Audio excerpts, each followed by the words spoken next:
ಕರ್ನಾಟಕದಲ್ಲಿ ಮದ್ಯ ಮಾರಾಟಕ್ಕೆ ಸಂಬಂಧಿಸಿದ ಐಡಿ ಪರಿಶೀಲನೆ ನಿಯಮಗಳ ಕುರಿತು ಗೃಹ ಸಚಿವ ಪ್ರಿಯಾಂಕ್ ಖರ್ಗೆ ಅವರು ಸಾಮಾಜಿಕ ಜಾಲತಾಣದಲ್ಲಿ ಮತ್ತೆ ಸ್ಪಷ್ಟನೆ ನೀಡಿದ್ದಾರೆ. ಅಪ್ರಾಪ್ತ ವಯಸ್ಕರಿಗೆ ಮದ್ಯ ಮಾರಾಟವನ್ನು ತಡೆಯುವ ಉದ್ದೇಶದಿಂದ ಈ ನಿಯಮಗಳನ್ನು ಕಟ್ಟುನಿಟ್ಟಾಗಿ ಜಾರಿಗೆ ಬರಲಿವೆ ಎಂದು ತಿಳಿಸಿದ್ದಾರೆ. ಕರ್ನಾಟಕದಲ್ಲಿ ಮದ್ಯಪಾನ ಮಾಡಲು ಹಾಗೂ ಖರೀದಿಸಲು ಕಾನೂನುಬದ್ಧ ಕನಿಷ್ಠ ವಯಸ್ಸು 21 ವರ್ಷಗಳು ಎಂದು ಗೃಹ ಸಚಿವ ಪ್ರಿಯಾಂಕ್ ಖರ್ಗೆ ಸ್ಪಷ್ಟಪಡಿಸಿದ್ದಾರೆ. 21 ವರ್ಷಕ್ಕಿಂತ ಕಡಿಮೆ ವಯಸ್ಸಿನವರಿಗೆ ಮದ್ಯ ಮಾರಾಟ ಮಾಡುವುದು ಅಥವಾ ಮದ್ಯಪಾನಕ್ಕೆ ಅವಕಾಶ ನೀಡುವುದು ಸಂಪೂರ್ಣ ಕಾನೂನು ಬಾಹಿರವಾಗಿದ್ದು, ಅಂತಹ ಪ್ರಕರಣಗಳಲ್ಲಿ ಪರವಾನಗಿ ಪಡೆದ ಸಂಸ್ಥೆಗಳ ವಿರುದ್ಧ ಕಠಿಣ ಕ್ರಮ ಕೈಗೊಳ್ಳಲಾಗುವುದು ಎಂದು ಅವರು ಎಚ್ಚರಿಸಿದ್ದಾರೆ.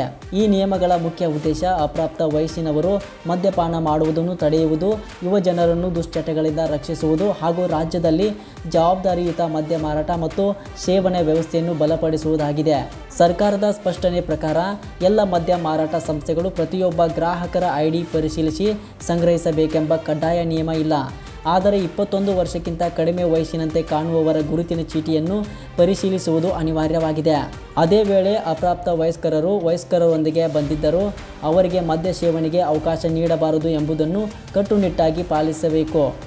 ಮಾರಾಟ ಮತ್ತು ಸೇವನೆ ಸ್ಥಳಗಳಲ್ಲಿ ಹದಿಹರೆಯದವರು ಮದ್ಯಪಾನ ಮಾಡುವುದನ್ನು ಸಂಪೂರ್ಣವಾಗಿ ನಿಷೇಧಿಸಲಾಗಿದ್ದು, ಯಾವುದೇ ನಿರ್ಲಕ್ಷ್ಯ ಕಂಡುಬಂದರೆ ಗಂಭೀರ ಕ್ರಮ ಕೈಗೊಳ್ಳಲಾಗುವುದು ಎಂದು ಸಚಿವರು ಎಚ್ಚರಿಸಿದ್ದಾರೆ. ಒಟ್ಟಿನಲ್ಲಿ ಅಪ್ರಾಪ್ತ ವಯಸ್ಕರ ರಕ್ಷಣೆ ಮತ್ತು ಜವಾಬ್ದಾರಿಯುತ ಮದ್ಯ ಮಾರಾಟದ ಉದ್ದೇಶದಿಂದ ಸರ್ಕಾರ ನಿಯಮಗಳನ್ನು ಮತ್ತಷ್ಟು ಸ್ಪಷ್ಟಗೊಳಿಸಿದ್ದು, ಅನುಷ್ಠಾನ ಕಟ್ಟುನಿಟ್ಟಾಗಲಿದೆ.